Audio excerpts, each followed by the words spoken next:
I do not have a webcam on or anything, so nobody will actually be able to see you, so don't panic yet on there. So what I wanted to talk about was we're going to start in chapter 1, and I want to talk about some of the concepts. There's a lot of terminology. There's a lot of pieces in there. So after today, I'm going to ask not to bring food in here, because when you bring food in here, you can't use your mask, and that's kind of so. Just normally I'm not that way, but here we are kind of in this weird situation. So let me hit the, and I do not think I did this yesterday. Did I introduce my family to you yesterday? Okay. I can't remember because it's so confusing. So skip through that. You don't need to see those little munchkins. So what do I want to do in here? So there's a lot of things we need to learn, and some of it is nomenclature. So one of them is, what is the difference between things like data and information? What is that fundamental difference? Can I have data and not information? Sure. And so we're going to talk about what that is. What type of information systems are we talking about? So this is really what companies are valued on now. Has anybody heard of a tiny company called Google? Have you heard of Yahoo? Most of the companies today are based not on assets, physical assets. They're really based on information. Now, does Google have physical assets? Sure. But if I went and sold them today, are they worth what the company has got its stock price listed at? No. Because the value of that company is based on information. So we have to look at what the difference is between information and data. And it's pretty hard. Does anybody remember reading what it is?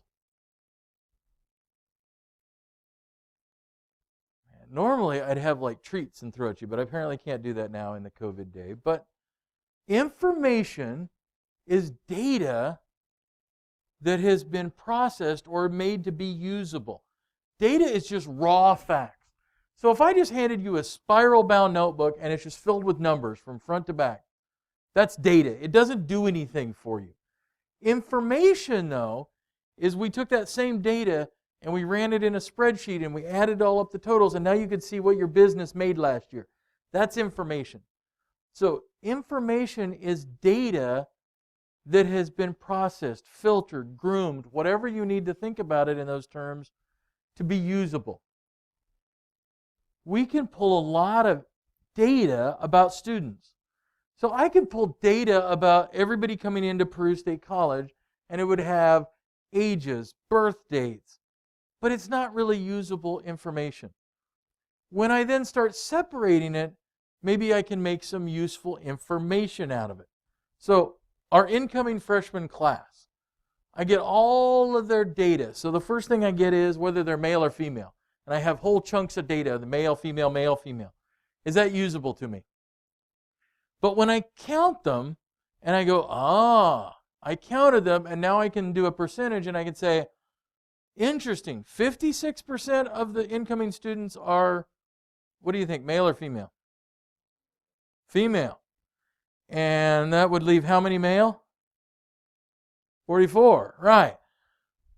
That's about the national average. So then we could start to dig down in deeper and study that class and say, okay, now I know a little more about you, and I've turned data into information. Now, it's interesting. Why do more females go to college than men?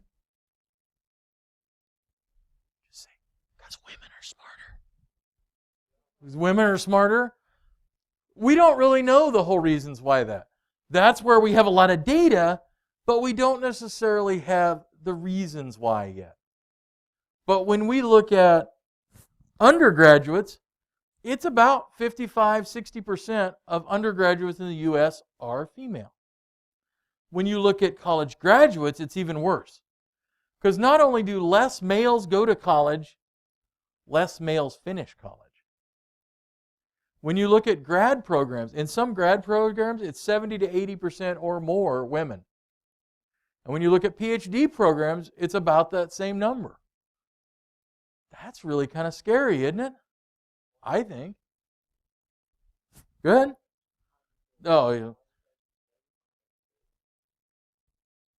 I think it's for men, it's scary. Why are men not pursuing education? In the U.S., are we really a company where you can go to work in a factory now without a college degree and just work the rest of your life and retire? No. We've become a more educated society. So what that says then to me is there's going to be a lot of men who aren't prepared for the world around them.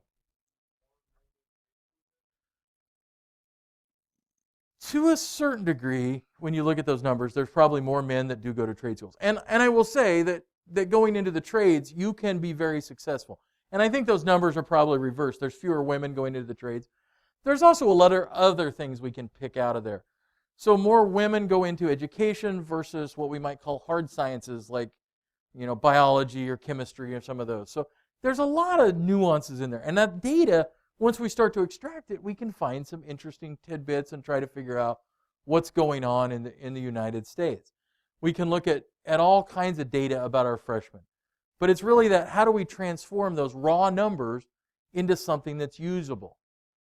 That data is out there for anybody to see and use. If you can find something that's valuable in it, so Google finds value in where you search on the web. So aggregate, here's all these places you go on the web, it finds value in that. How does it turn value out of that? What does Google do to make money? Does anybody? They have ads. They let you use their email and their services for free for the most part because they can sell ads. And they can better target those ads if they have not just that data because they've groomed it into information and say, aha, I know these college students are all wanting to go out to the liquor store and buy Schlitz malt liquor. Ugh. Everybody should look. Or whatever.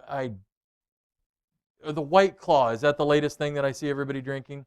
That's what they're grooming them for. So they're pulling that information and they're grabbing it and they're saying, hey, we can promote that. Your email on campus right now is actually through Gmail. If you didn't know that, even though it says Peru State College, we do that because they provide it to you for free. But is it really free? Because what are they doing with your information about your emails? They don't take individual emails, but they grab every college student they have, and they can kind of sort through and say, hey, these college students are interested in, maybe knitting is suddenly taking a resurgence. And among college students, they see a lot of traffic about knitting. And then they could target ads based on that. There are actually some colleges have taken the Wi-Fi and are actually letting another company manage their Wi-Fi or provide it. Wi-Fi is expensive. Now, you think about at your house, you get internet and then you have a Wi-Fi connection. It doesn't cost you a whole lot. But to provide it for this campus is pretty expensive. There's 500 access points. And we don't have any in this room directly, but if you go in the hall, you'll see them in the ceilings. Each one of those is about $800 are the ones they purchased. The last time they did a Wi-Fi upgrade, they spent, I think, $550,000. That's a lot of money. So if I'm a very large university, I am tempted to do this. And so Metro-Dade College in Miami and several others have done it, where they brought in a company that said, hey, we'll provide all the Wi-Fi for the students. And I think it's every 10 minutes, they'll have an ad that pops across their screen, scrolls down. And so it's not completely intrusive, but you can definitely tell there's some ads and things in there. Well, not only are they providing that ad and pushing it out, but they are also then able to see everything you do on the internet, right? They're probably selling that data.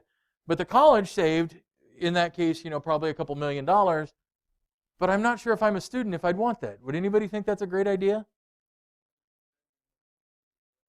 Well, that's the thing. It is, because if the college doesn't have to spend, $500,000, $1 million, or however much it costs to do their infrastructure, we all take trade-offs. Most of us probably have a free Gmail account, right? If you don't have one through the college, you also have one through, and you're willing to let that information. If you read that disclosure, you're letting all your data go out.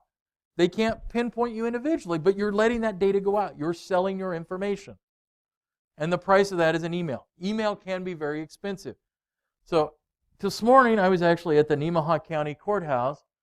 The provider that provided email for the entire state has decided not to, and so the courthouse had called me and asked if I would come in and talk to them about email. The service that they are going to use for email is going to cost $12 per month per user. That's about the cost of email, what it really costs to provide an Exchange account. So if I'm not getting that much back for free from Google, that's where they're making that money up. And so we're going to talk a lot about those exchanges in here. We make exchanges of cash because we don't want to put it out for our information, for our things in there. So data are raw facts. Information is data that's been processed in some way. So knowledge then is how do we take that information and apply it. So Google is what we call a knowledge-based company. It takes data, manipulates it into information, and uses it to become a knowledge company. So you may also hear the term at some point, knowledge workers. In other words, you have that ability to manipulate and process things into a saleable or a valuable commodity. So there's even a little way we can think about data. And so we're going to look at data in a lot of different ways. So numbers, letters, other characters, alphanumeric data. So that's when you're typing. We certainly have audio data now that is out there. We have images. And we have video. And in fact, video has become so huge, there's companies out there that are storing enormous amounts. One of the biggest companies in the world for video is what? Starts with a Y. YouTube.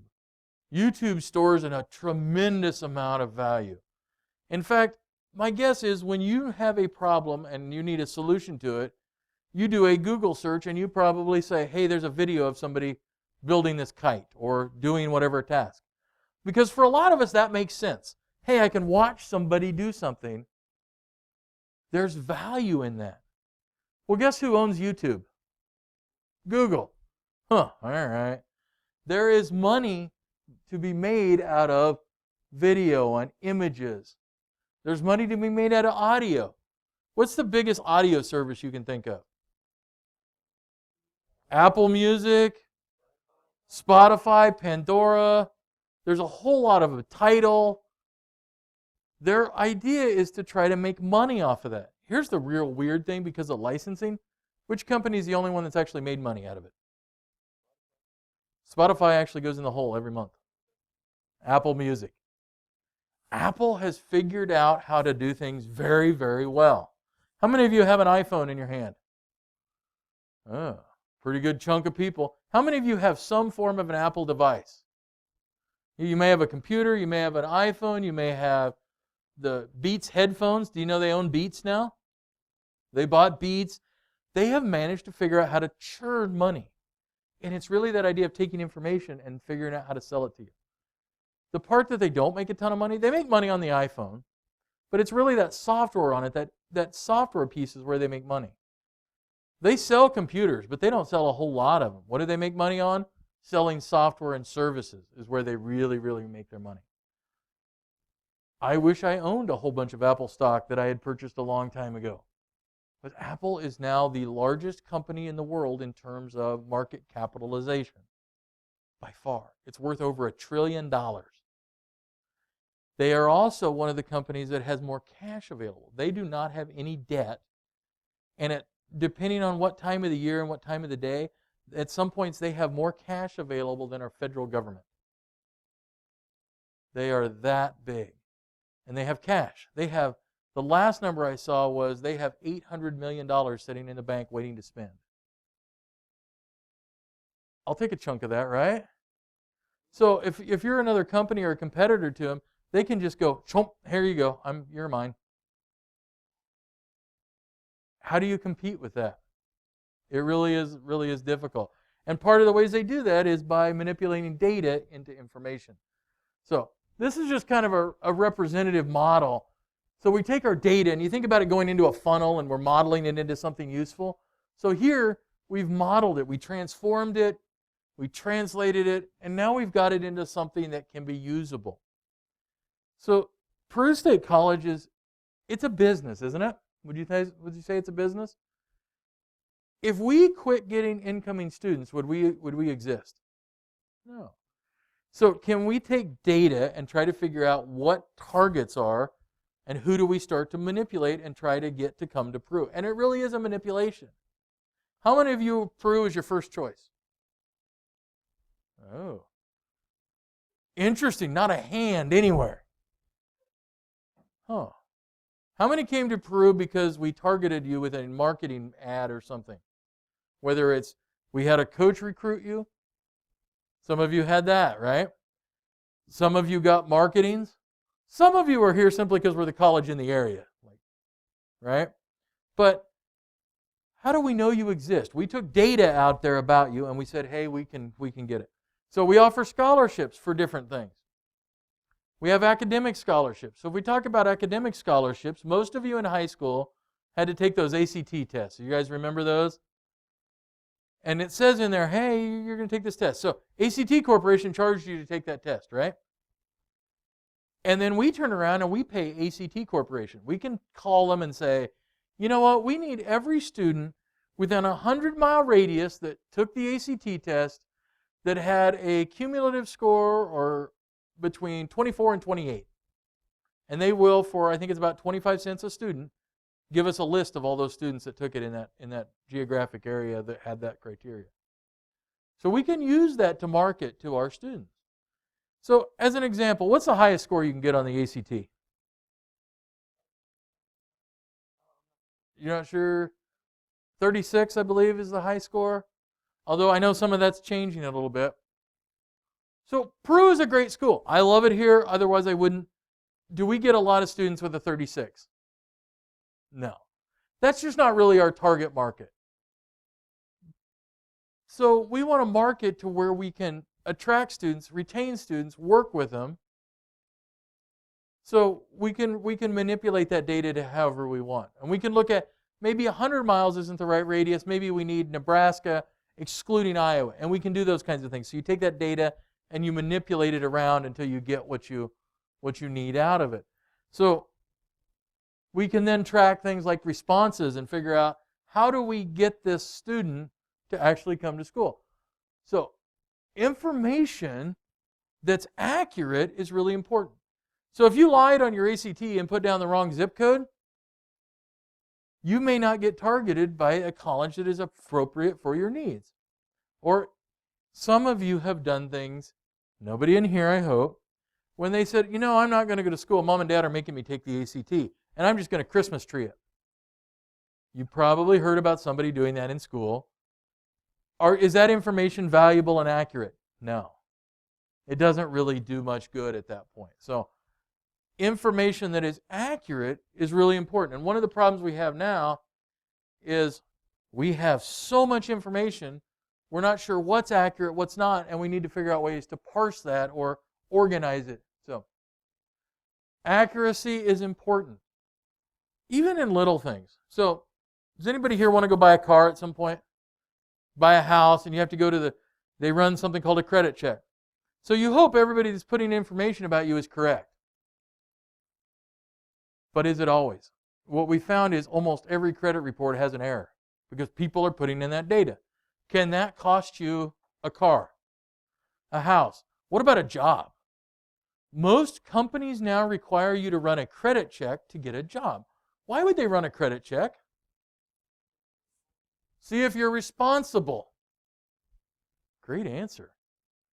Great answer. They want to know if you're responsible. So if they run a credit check and you've run up thousands of dollars in credit card bills you're not paying, do they want to hire you at a bank? Probably not. So if that's inaccurate and you don't realize it, it can be a problem. So many years ago, I'm in North Carolina and I had a check from the company I'm working for. And I was like, oh, I don't have a way to deposit this. And this was before mobile deposit and all these fun, funky things now. So I went into a bank out in North Carolina. I said, well, I'll just open up an account, put the money in it, and then eventually withdraw it or whatever, because I'm going to be out there for a couple of years at that point. They wouldn't open me a savings account. Now, I had a check for, I think it was 20 grand, which was, if you think about 20 years ago, that's a pretty good sized chunk of money. Now, it's not even a mid-sized car. And so I asked, I said, well, and they said, well, we ran a credit check. And I'm like, I have perfect credit as far as I know, but somebody had entered something wrong, and I had a whole bunch of hospital bills for Waukene, Kansas, So at least they had the state right, because I was permanently resident in Kansas at the time.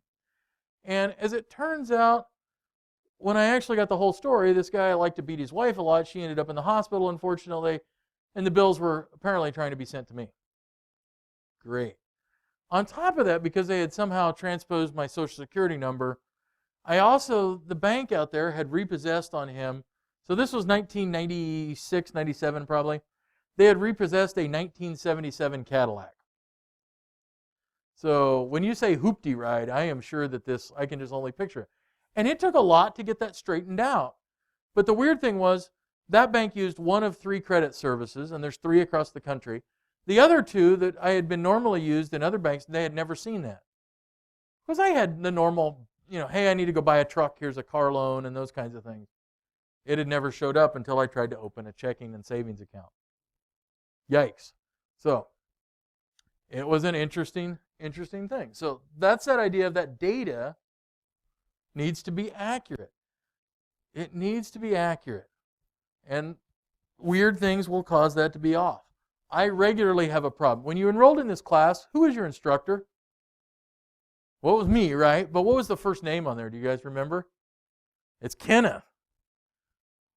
I never used Kenneth, but my parents gave me Kenneth as a first name and then never used it. So now when I go to do things like we go to buy a house and I'm signing my name Bradley, they're all of a sudden like, no, your legal name is Kenneth. Oh, crap. Never mind. It's that accurate information. In fact, I had to run back up Monday night because we bought a house up in Lincoln. I had to run up Monday night because I had missigned a couple of title application papers, run up and re-sign them so they could file them with the county. Now, my guess is nobody else would have ever noticed, but it's just that weird, how do I make sure that life is accurate? So, information systems then. So, we know that we need to take data and we know we need to manipulate it, so we collect it. In other words, we take data in somehow. We process it. In other words, we manipulate it somehow to make it usable. We store it. We may send it back out. And we have a feedback mechanism, some way to process that data and see if it's doing what we want it to do. Nowhere in here on that first list do I say computer, do I? Have we had information systems long before computers? Yeah. So think about paper documents. That's an information system. We are taking paper, we are processing it, and you can still run into, in a lot of small towns especially, businesses that are purely paper. So the place I get my oil changed and my light mechanic work done, it's all a paper-based information system. Now, I've tried to tell them the benefits, but we haven't heard that yet. For them, they write up a ticket, it's all paper, so they collected input from me, my name, address, the type of car, all those things. They stored those tickets.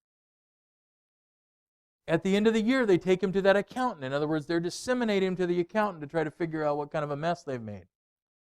And then there's a feedback mechanism. So the accountant says, oh man, you didn't sell enough oil filters last year.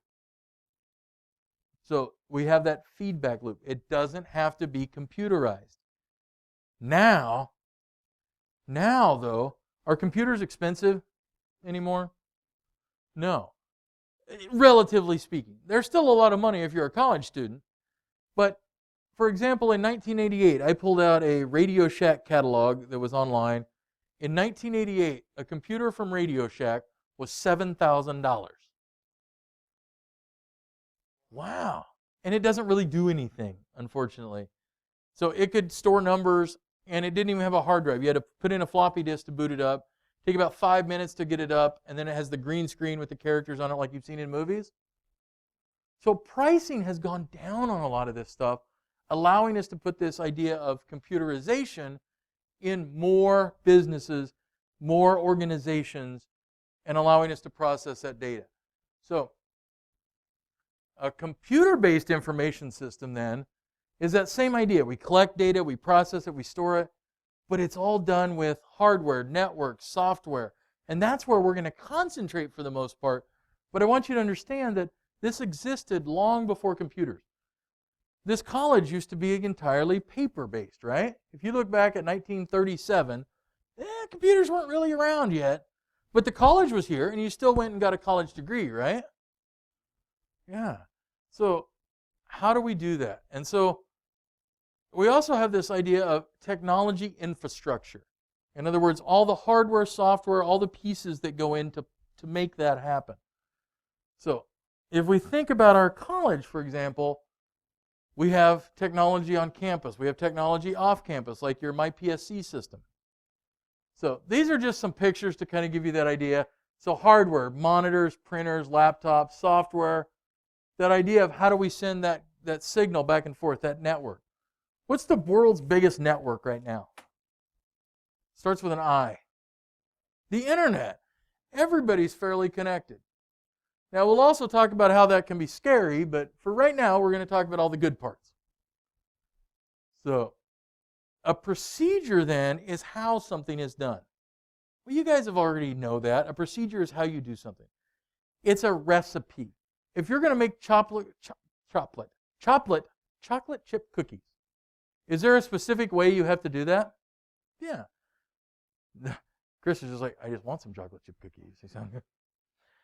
So I have to follow that recipe. I have to mix all the ingredients correctly. I have to bake it at the right temperature. So if you're like me, you're thinking, all right, it says bake 10 minutes at 350. So if I got the oven to 700 degrees, it would only take 5 minutes. Have I violated the procedure then, or that recipe? Yeah. And they don't work. I've tried it. Trust me. So that procedure is how things are going to work. So we have to deal with all those aspects of that computer system. How do we operate it? How do we maintain it? How do we deal with security? Is security a big deal now? Yeah. So when we start talking about security a little bit, and I teach a cybersecurity in the spring where we go in a little more in depth, but I will guarantee every one of you has already been hacked. Every one of you. At some point, you have got information that should have been private is no longer private. It is a scary world out there. And the problem, or one of the problems, is it happens so often we're just used to it now. Like, oh yeah, they got my social security number again. So we're going to talk about a lot about security in here just because I think it's fairly important. I actually had an email this morning from a former student that graduated last year and said, hey, me and my boyfriend got everything hacked. I think it started with Fortnite. Can you give me a call and try to help us? So I'm sure when I call them and ask them, it's going to be, hey, I used the same username and password for Fortnite as I did on my banking accounts. And so we're going to give you some ideas on how to not do silly things like that. So we also then can group it, so we start dividing that information system. So we start saying, all right, so here's a personal information system. You guys all have personal information systems of some sort. You store documents, you store files, you do things. Maybe you're using GarageBand on your Apple, or you're making movies, or you're doing TikTok videos. That's all personal. We go to group, so that's things that allow us to communicate between each other. So we're going to talk about teams in here and introduce you to teams. Anything that allows you to work together can be really useful. So email is a way that we work together. It's not always the easiest and the best method, but it actually is a way. And then we have this idea of enterprise. So that is large corporations, or even smaller corporations, if you want to think about, that have all those interrelated structures. So customers, internal and external. You may have government agencies. So even though the Nemaha County Courthouse needs 13 emails, their enterprise needs are pretty high. They send out things like tax notices and data that's pretty critical. They need something that will work very well. They don't need Bob's email. And they probably don't need a Gmail system that email is being scanned repeatedly, right? So for every one of those groups, we kind of look at the same things. So, do we have people that understand the system? Do we have support? Do we have teamwork that works better because we're all working together? How would you like to have to take a paper, print it, walk over to your neighbor, and say, here, can you mark that up for me, and then you have to fix the changes that way? How do we do it now? We send it through email. They look at it, your resume maybe you're going to send out, and they say, all right, these are the changes I need to make. We even have this idea of decision rights. Who can make changes? Who can make some of those changes? And that gets pretty critical in a business Who is allowed to make changes? So, and even sometimes you take decisions away from the boss. So when we talk about accounting, I know there was at least one accounting major in here. Yes, okay. So when we talk about accounting, does everybody get their hands in the pie of the accounting charts? Or do we delegate who does what and we have some checks and balances? Well, we have the same thing with this. So that hopefully there are some good decisions. Now, a lot of companies don't have that, and that's where we need to struggle and work. I have been to a lot of places I went into, and they have fired Fred 3 years ago, and yet Fred still has access into the system, into their email, into their business systems. Is that a way to do things? No. And so part of that is thinking through what are the ramifications, what are the possibilities? How do I deal with that? So there's some differences, and this chart is actually in that book. So I would encourage you to look at it. So we really look at what is a benefit. So improved productivity. If you had to type papers on a typewriter, has anybody ever done that before? Oh, Chris, I'm going to pick fun of you because you're a little older than the rest of them. How fun is it to use a typewriter? It is not. When I was in high school, we actually had, and now granted it was a smaller school out in the middle of Kansas, there were 2 computers in the entire school that we could use for things like papers. They were in the journalism lab. They were these Macintoshes that were this big with a screen like this, and you could type on those. Otherwise, you went into the typewriter lab. And in fact, our typewriter lab was half manual typewriters that weren't even electric typewriters. And from that to today is completely different. I can only imagine how those papers used to be. I can't even think back. It was horrible. Even in college, we had a few computers on campus when I went to college the first time. And doing Word documents and things was an entirely different aspect. Now, we sit down and we can draft out a letter really quickly. We don't have to memorize all those formats for what a letter is. That was one of the things when I went to high school. We had to memorize like how many lines you indent and which line goes here.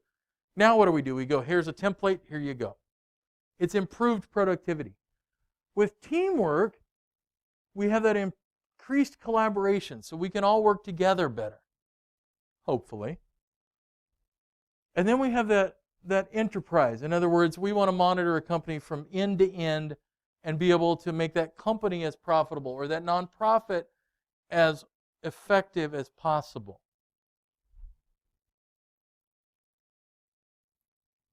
So, organizations are just a group of people. That's pretty common sense. So I know when you read through this, sometimes it's a little overwhelming. But this is a typical organization. And so this is how we will work. So you have external people. So they might be feeding in. You might have a monitoring and control system.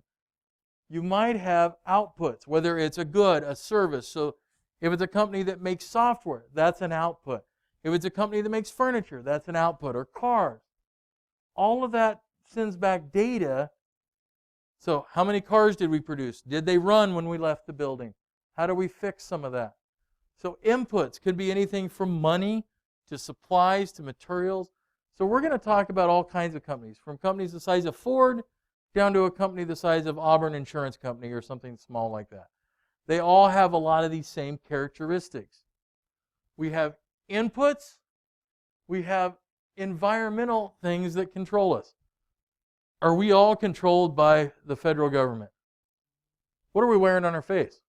This is an environmental control. Somebody else said to wear this. Now, do I think it's a good idea? Yes. But we all get those kinds of controls. Do our businesses, do our customers tell us what to do? Yeah. If I'm Ford and I'm only making hot pink cars, am I going to sell all the cars I need to? No. My customers have some input into what I'm doing. Technology changes have input into what I'm doing. Regulations and laws, so things like environmental laws change. Laws for colleges change. Laws for you change. Tax changes can certainly affect what you are doing and how you are doing it. So all of those go together to form that organization and what's going to happen. So all of those feed into this idea of this transformation process. We change our organization. What happens to an organization that doesn't change? Unfortunately, at this point, they go under, they fail, they go bankrupt. And right now, how many companies can you think of that have went bankrupt in the last couple of years that are gone? When's the last time you saw a Sears store? Don't see many. What about Pier 1? Pier 1 gone? Yeah. What about Justice and Forever 21 and several other ones? They're going away quickly because they aren't able to transform into this new COVID environment, and some of them were actually going before that. We've lost a lot of restaurants. We've lost of businesses because they weren't able to adapt and change. And some of it was before COVID. Certainly COVID has made a big impact with a lot of businesses. So we need to look at how do we deal with that. And one of the things that you're going to see in here is something called a value chain.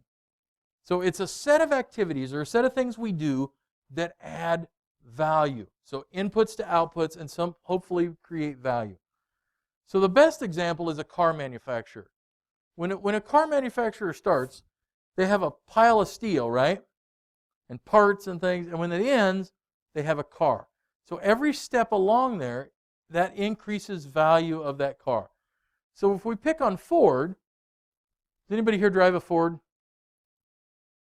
Only a couple? Oh, okay. Good, I'll make fun of you guys then. You okay with that? Yeah.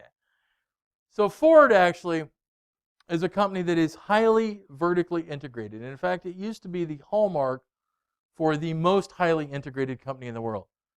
So Ford went to the point of they owned the iron ore producing facilities, they owned the mines, they owned the places that turned iron ore into steel, they owned the factories that made the glass, they owned the factories that made rubber for the different components, they owned textile mills, they owned every component from the making of that car, from completely raw materials all the way out to the end.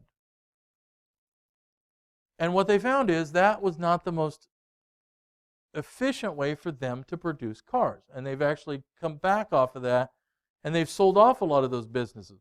Have you guys heard of a term called core competency in your business classes yet? So core competency says, I want to do the thing that I do best and concentrate on that. And so that way we break up those companies. So each piece of that then is a value chain. In that supply chain then, now Ford has companies that they call and say, hey, I need windshields for my Ford Mustang. And they provide them. That's part of that, what we call a supply chain. So they order in windshields. They order in brake rotors. They order in all these parts to assemble a Ford Mustang. Is anybody in here, you get Ford Mustang? Nope, Ford Mustang? It is? Oh, perfect. All right, so Ford Mustang is kind of a cool looking car, right? It all comes from parts from different manufacturers. That's all part of that supply chain. What we have to manage then is what's called supply chain management. How do I manage all of these parts and pieces and getting to the factory at the right time, in the right quantities, that they are appropriate, that they don't have defects? That's that idea of supply chain management. And that we have really computerized. Other companies use it also. Has anybody shopped at Walmart? Because you had to, not because you wanted to, right? Walmart is a big company. They have vendors coming all over dropping off materials and supplies. They manage that supply chain very, very quickly, very efficiently to get the cost down. They also manage the supply chain all the way to the part from the minute you check out at Walmart, 15 minutes later, it's all down in Bentonville, Arkansas, and they can see what that store has sold so that they know what to reorder. That's part of that evolving supply chain management. So you go in and you buy laundry soap, and they already have that checked off the box, getting ready to order. So it's very efficient, and it's in some cases good. I will say I have not been in a Walmart since March, and I do not miss that either, though, just to point that out. All right, so this is that idea of another way to look at it. So we have inbound pieces, we have operations, outbound. So in other words, we get raw materials, we build something, we put it together, we store it, we ship it, we advertise it, all the way to customer service. Everything is in that supply chain. if it adds some form of value, either positive or negative, it's part of that supply chain. And generally, these are all then linked in some kind of information system. So that customer service keeps getting reports that the Mustangs are not wanting to start. And they can go back all the way to operations and say, hey, there seems to be a problem with this number of cars, and this are the model numbers and the serial numbers. So these value chains, it's really how we link from raw materials all the way out to finished goods, and it's all done through information systems and being processed. Whether it's paper, so if you run a grocery store and you're making a paper order, or it's automated,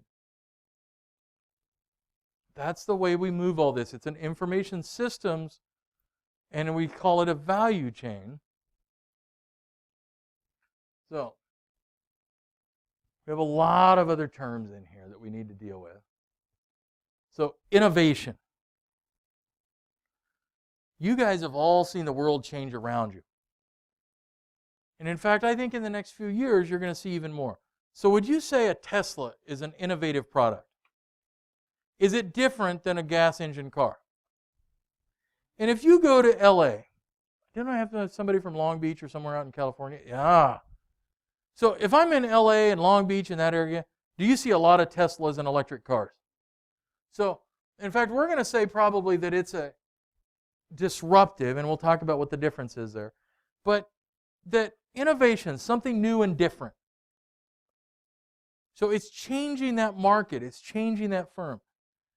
The phone in your pocket has an innovation. It's changed. It used to be you had to go to somebody's house and pick up a phone and dial it. You didn't all have a phone with you. So that's changed too. So innovations can do a couple of things. New revenue streams. We're selling new products, increased profits, but it can also do something else. What if we're not able to adapt? So what about the market for home phone lines? Is there a market for that anymore? Do most people even have one? So if I generated all my revenue from home phone service, am I in trouble? Because I failed to keep up with innovations. If I sold typewriters, am I in trouble?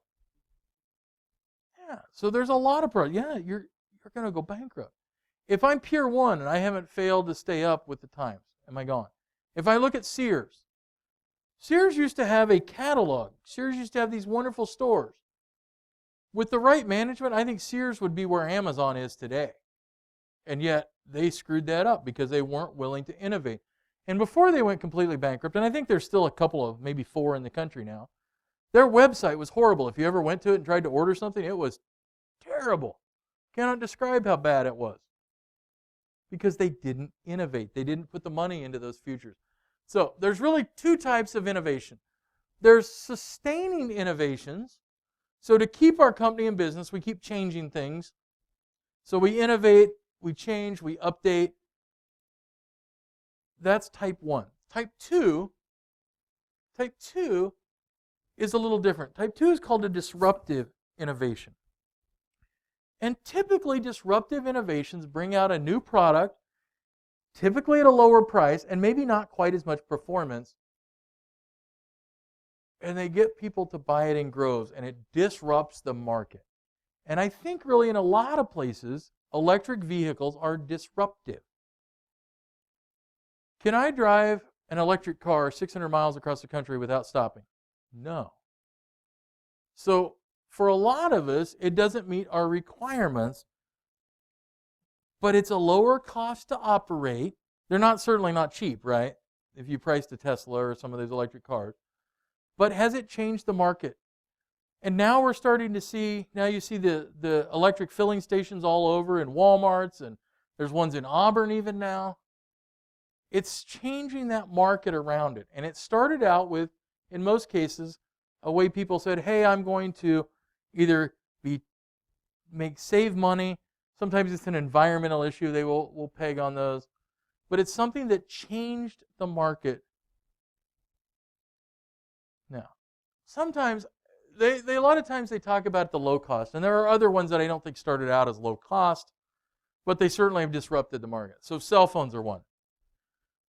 So when cell phones first came out, and some of you were barely born, I remember having a cell phone, and again, we're probably in 95, 96, and those cell phones were not cheap to use. They were literally $1 a minute to talk on them or more. You didn't text. Texting wasn't a thing at that point. And it was the size of a big suitcase in some cases if you carried it around. And then we had what we call the Zach Morris phones, that era, if you guys ever saw Saved by the Bell. But even then, they were really expensive. When I was out working, I do remember some of the cell phone bills. And I had some cell phone bills in the $13,000 to $16,000 a month range. Because it was that expensive to call on them. But did that change the market? Yeah. Because all of a sudden we have phones on us, and it changed the dynamic. And so it doesn't technically fit that low-cost paradigm, but I certainly think cell phones are disruptive to the market. So one that did change and I think was very low cost, has anybody heard of this little tiny company called Netflix? So there was a time when companies like, has anybody heard of Blockbuster? Yeah, some of you are like, there used to be these great big video stores. You'd wander in, you'd rent the video, leave with it, and have to return it, make sure you rewound it. Do those exist anymore? Yeah, Netflix actually started with videos, and they actually mailed them to you. That was their innovation. So instead of having to have a physical warehouse that you went into, you went online and said, I want these videos, and they would send them to you in the mail, and then you would send them back. They still do that, but most people think of Netflix as what now? Starts with an S. Subscription or a streaming model where you get everything delivered immediately to you.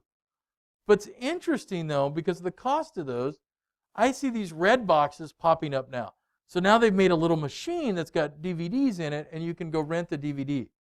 And I'm going to guess most of you have done that. Yeah. It's kind of convenient. You get a... I'm not sure what the advantage is other than it's maybe a little cheaper. Every time I've ever tried to rent one, it got about 3/4 of the way through, and then the disc would keep skipping because it was all scratched up. So, how do we change things? How do we change things? Oop, didn't move ahead. Thank you. Couple things. All right. So, the most radical way we can change our business is something called redesign or business process reengineering. And so this is, we take that entire group. So maybe we're Netflix, and we said, you know what, we're going to completely change how we send you DVDs. We're going to change the company completely upside down. That would be that idea of re-engineering.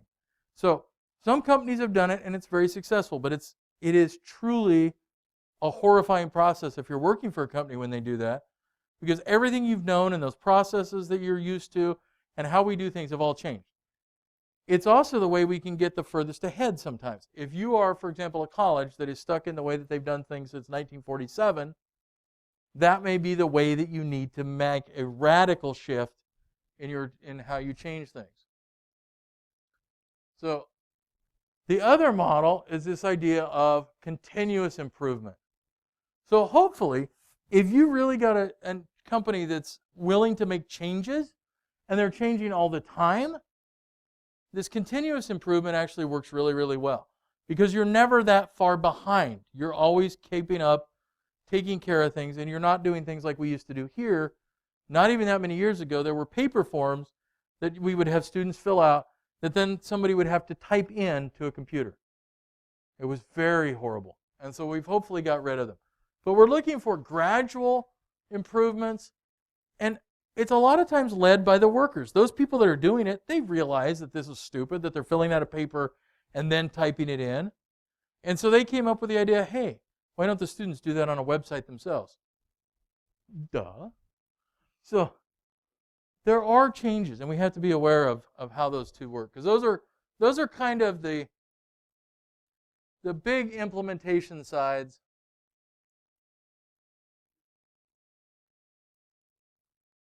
So I'm kind of jumping ahead because I'm looking at the clock here, and there's a lot of materials in there.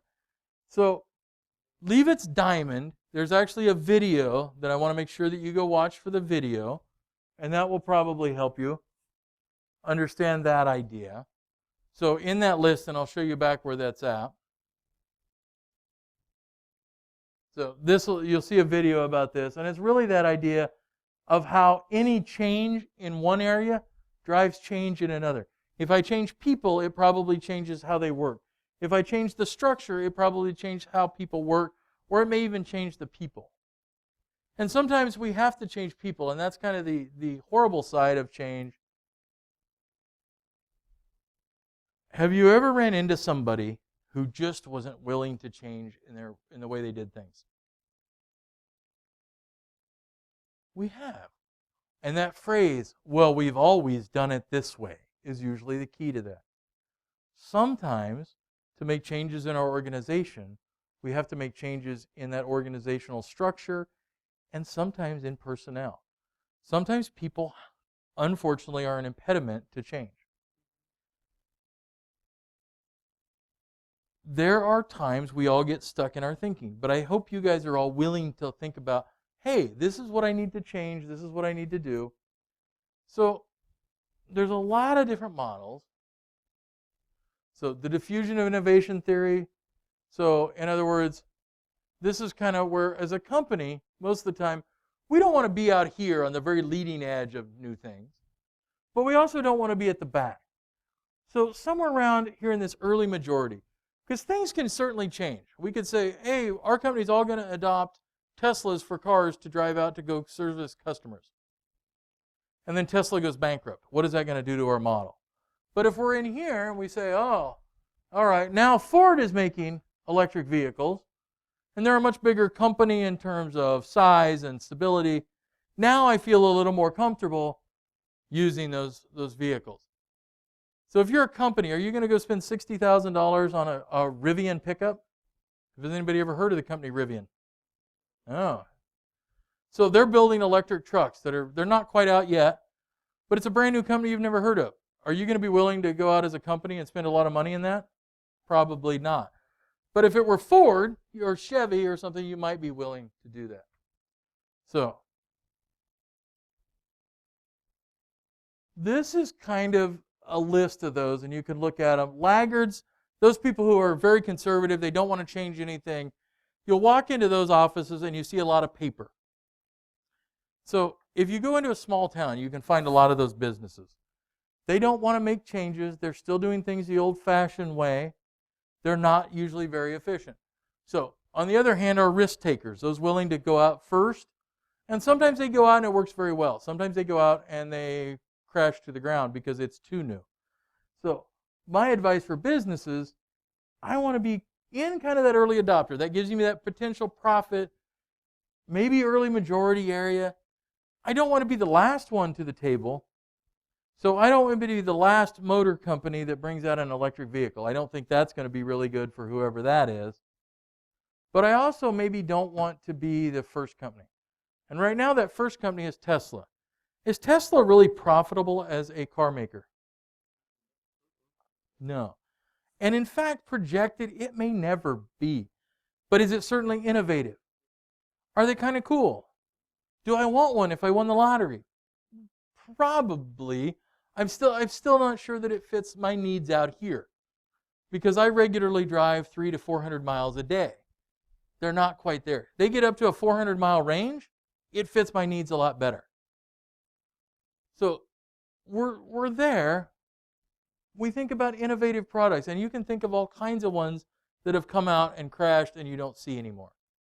Technology has allowed us to bring out a lot of websites and new ideas and new thoughts.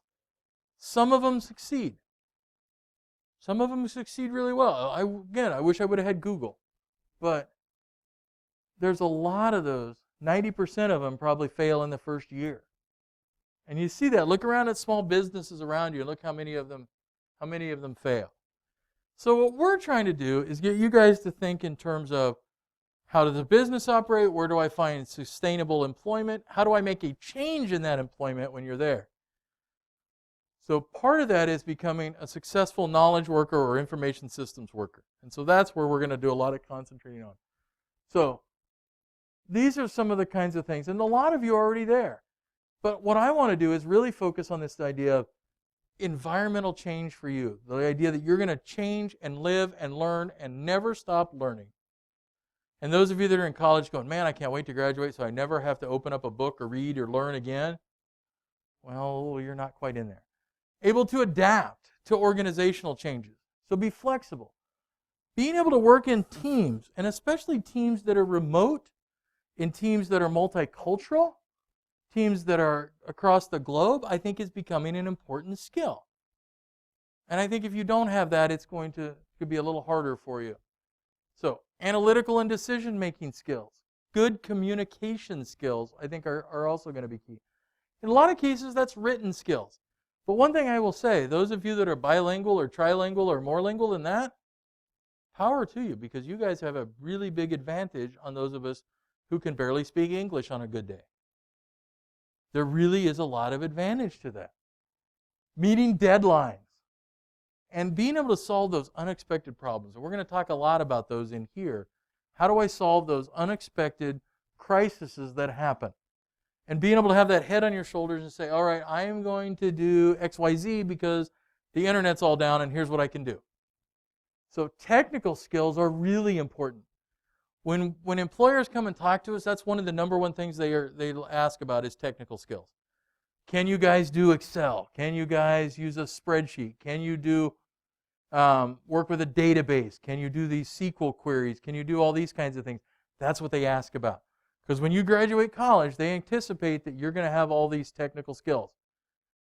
So, not just able to go on Facebook, although actually apparently Facebook now is for old people. Whatever latest social media platform, which is probably TikTok. Yeah. I don't get TikTok, but that's okay. So, you're going to be able to analyze data, technical support. So you may not be the person actually fixing everything, but you're that go-between between the large company that supports you and you're on the phone with them and you're on the computer trying to fix what they're telling you to, being able to tell them what's going on, what's wrong, why is something wrong. Auditing systems to look at security and think about security as a holistic measure. If you're the company that just lost $13 million in Omaha because you sent a check essentially over to China to a terrorist organization, probably not going to be around there very long, and that company may not be around. So that's a real case that I was at a security conference that an FBI agent out of Omaha was talking about. There was a company recently in Omaha. They spoofed the CEO, the head of the company's organization's email, and he sent it to the chief financial officer in email and said, hey, and they had scanned this company really well because they were really going to do a Chinese expansion and build something in China. And he said, oh, this has got to go through really now. We've got to get these permits, and it looked very legitimate, and had a wiring routing number, and this company wired $13 million to a routing number supposedly in China. That money was gone instantly. How long do you think that guy had a job? Yeah, about the same length as that email. But it wasn't just him. It was other people also lost their jobs because they weren't approaching security holistically. So people in the IT department lost their jobs because they weren't providing. And now some of those are probably what we call scapegoats. In other words, they had no responsibility in it really, but they're getting blamed for it afterwards. So those technical skills and being able to think about those technical things holistically. So if you're in a company and you see something, you go, man, that security-wise, that doesn't seem right that we're handing out our PowerPoint slides to the competitors. Those kinds of things. Or we're giving our email. So other things. Web design and development skills. Well, hey, guess what we make you guys all take is really a web design class. Are you probably going to be their primary web designer? No, but you have to at least know to interact with the web design companies that they hire. We just are upgrading our website and changing it. That's about $180,000 we're spending on that. And if you would consider us, we're kind of a mid-sized company, really. So if you're in Omaha and you're designing a website for a business that's going to have traffic and things like ours does, that's probably about the price. So if you don't have those skills to interact, that price is going to go up, service is going to go down. You have to know enough to be able to interact with those kinds of things. It also is an area where jobs are really landing at. So especially in the really technical fields, this is low, quite frankly. That is low. There was just a job at Cooper Nuclear. Now, you'd had to have some experience, but they were looking for an information systems manager / security person. That salary started, I believe, just in the ad at $12,000 a month. So some of these are actually been driven up by demand. Especially, the weird thing is COVID, the one area it's really had really good response in terms of jobs. If you're a specialized IT person right now, specializing in like remote distance learning and those kinds of things, your salary is going way up because you're in demand, right? So all of these kinds of areas in computers are going up. Cybersecurity. The federal government says right now that they are going to alone try to hire 800,000 security professionals. That's just the federal government.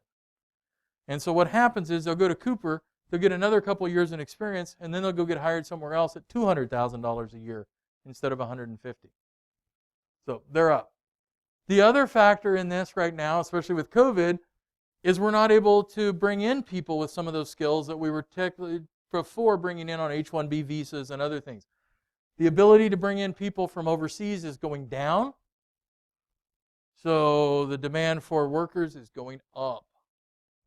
So technical skills, but where people make the most money in there, or they're best successful, is they're not those people that can only speak and geek, if you want to think about it that way, but those people that can also talk to, let's call them regular humans. And if you're able to communicate that, that really is a skill. So when I went to the courthouse today, and I said, well, all the products we're going to sell are IMAP, or that you probably need to use. Do you think they had any clue what IMAP or POP3 or exchange protocols or any of that was? No. They just looked at me like, tell us what we need. And that's where there's a lot of demand, is for those people who can kind of work as translators between there. So there's a lot of demand in that. So these are just some of the careers in information systems. And I know some of you have other items. So, for example, I'm going to pick on you because I know you're going into accounting. You're doing the CPA or the CMA? Are information systems going to be critical for your job? You're not going to be doing the T accounts and the T accounts anymore. And that company, whether you're doing part of it or whether you're hiring it, is going to need almost all of these. So everything from a data center manager, help desk, database administrator, chief information officer. If you're going to work for one of the big five, is that your plan? No. Okay, never mind. Are you going to work at a small company? You're going to run your own company? Maybe someday. So you're going to be all of those if you run your own company.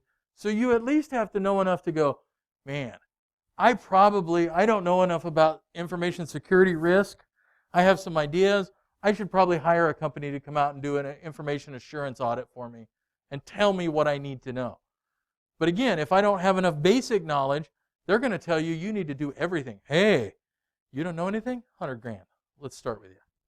And that's the way, unfortunately, it really is going to work. Same way with a programmer if you hire a web designer. If you don't know enough to interact with them, you're going to be in a little bit of trouble.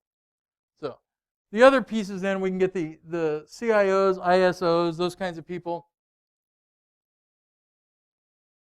So there's a lot of them that are out there.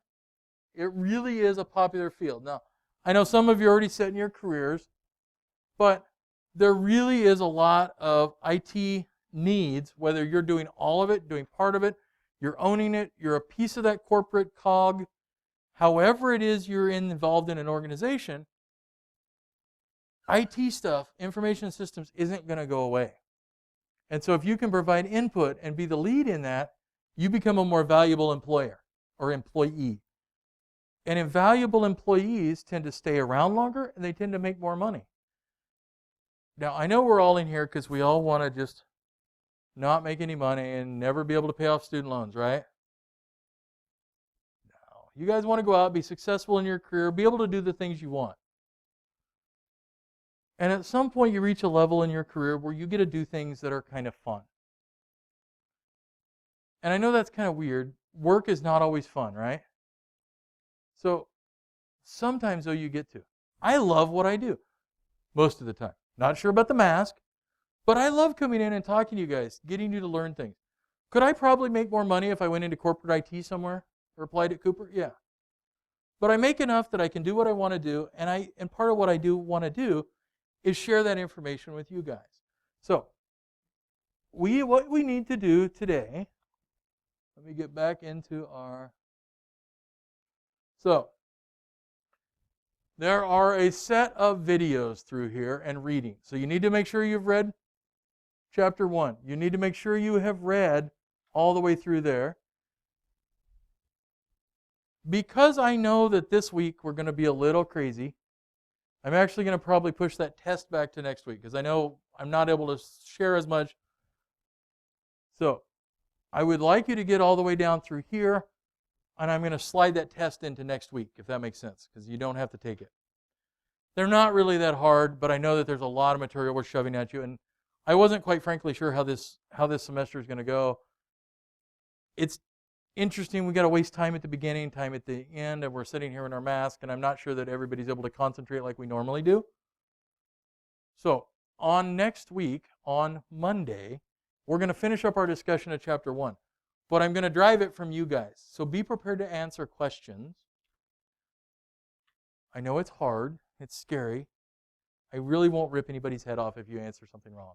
And there may not be any wrong answers, because a lot of this is, how do we provide you the services you need to go forward in the future? So make sure you've finished and read all of chapter 1. You've went through all the videos, and you've done the reinforcing things.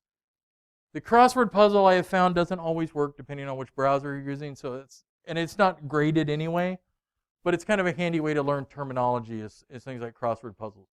The more times you go over things, the more it gets embedded in your brain. Yeah, only the unit test out of this material, and then there is the discussion board that you should have already turned in. That's graded also. Yeah, no, it's open book. You can do, yeah. Now, I have no way to stop that, so I want you to use those resources. If you find something and you copy and paste it, then I'll probably yell at you. Don't do that. Use your own brains in there. These are just really multiple choice, just making sure that you've actually read the book.